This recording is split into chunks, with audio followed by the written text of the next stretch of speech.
On the first day of class, we all looked at the tree picture, and we were asked to see which kid we identified with. Many of them resonated with me, but my attention was drawn to one in particular, the kid that was starting a fire. As a 30-year-old who had been out of school and working for 5 years, I had become complacent with a life that was not mentally stimulating to me.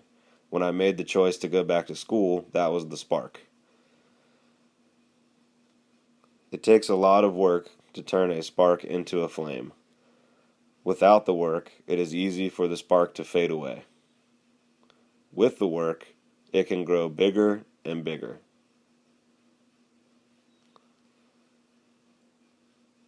With enough work, it can provide light, even in the dark times that come along in life and the learning experience.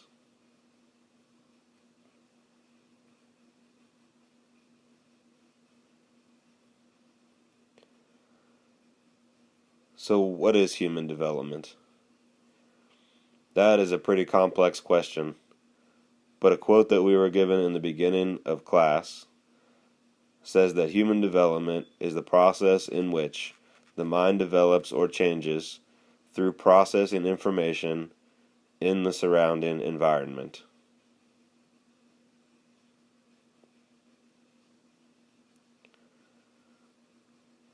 When learning about the developmental stages, it might have been over my head a lot of the times, but bits and pieces start to come in as I look at the educational system that I was raised in.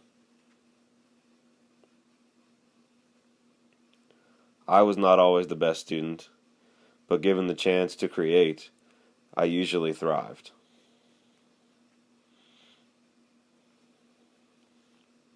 So let's look at the brain, or knowledge of the brain. As a child, we were given information to copy.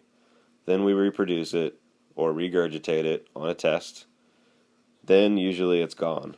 Only things that stand out or stimulate the brain stuck with me. There are so many different learning styles, and children are in so many different developmental stages, even in the same peer group. That can be due to different ages or possibly due to trauma or some conflicts that serve as roadblocks to development.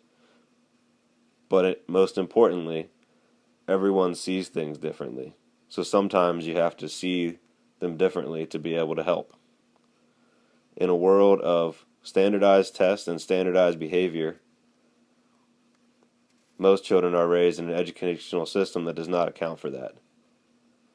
Children should be able to explore the world, to be a partner in their learning experience, and use their imagination.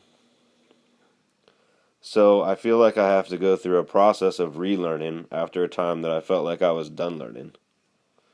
And all this leads to integration. To pull some quotes from class, the whole is greater than the sum of the parts. When you're integrated, you're in harmony. And finally, it's not a smoothie, it's a fruit salad.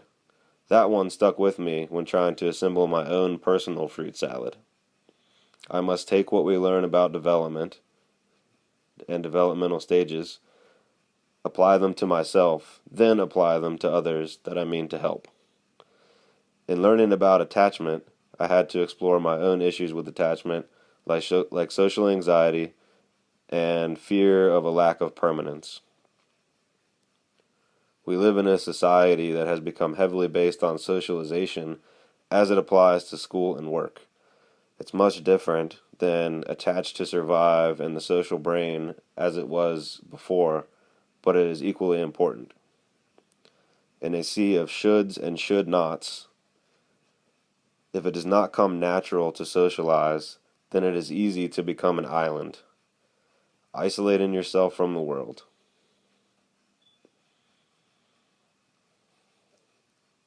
Though some solitude is necessary, which leads me to my last and very important lesson for the semester: self-care. I'm learning to do what makes me happy, and that facilitates growth and learning. To not feel guilty about taking care of myself or feel like I'm doing something wrong when I take the time to rediscover things that do stimulate my mind, that do promote growth and creativity. So in wrapping up the semester, I feel good about my learning process. Though I do not always feel like I have a complete grasp on all the knowledge that's being sent my way, I see myself as stoking the flames. That's the thing about fire. If you feed it and tend to it, it will stay alive and it will continue to grow, even in the strongest rainstorm. I'm still the kid under the tree starting the fire, only now I'm looking at things differently and the fire is much bigger.